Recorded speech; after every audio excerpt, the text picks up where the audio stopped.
Është fakt që George Soros ka pasur vetëm një bisedë 5 minuta në telefon me Barack Obama. Barack Obama nuk e ka përfillur, por ndikimi i tij ka qenë madhor tek Hillary Clinton. WikiLeaks ka bërë publike një email të tij të gjatë ndaj Hillary Clinton për situatën e 21 janarit dhe duket më shumë si një raportim agenturash dhe nxjerr shumë keq fondacionin Soros. Ata përgjojnë, survejojnë, bëjnë veprimtari inteligjencë së spionazhi në një vend sovran. Natyrisht toni i gjuhës përdorur ndaj Hillary Clintonit duket ton urdhërues.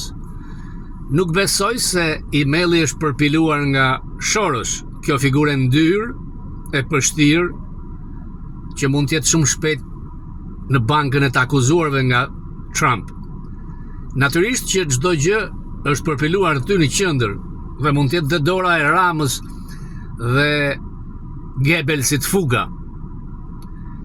Natyrisht që në hapjen e dosjet të 21 janarit duhet shikohet edhe ky email i ndyrë i një figure të përshtirë si Soros.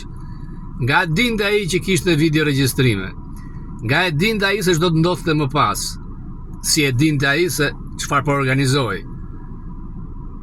Një tjetër akuzë ndaj një organizate që ka gjasa që Trump ta konsideroi si terroriste, sepse direktivën e ka dhënë pap Bondit dhe Kash Patel. Kash Patel dje ka qenë në Kinë për fentanilin. Do ta heq donin në qoftë se nuk fillon të jetë i egër siç duhet ndaj një figure si Soros. Pa diskutim. Dhe natyrisht, ajo hetimi dosjes 8.000 faqe me McGonigal është detyra tjetër edhe nga Doni për Kashjap Patelin, indianin e amerikan të FBI, i cili deri tani thuaj se nuk ka bërë asgjë. Don Bongino mbetet dora e fortë.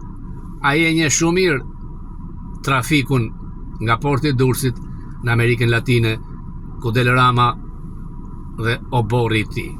Më shumë në fokus.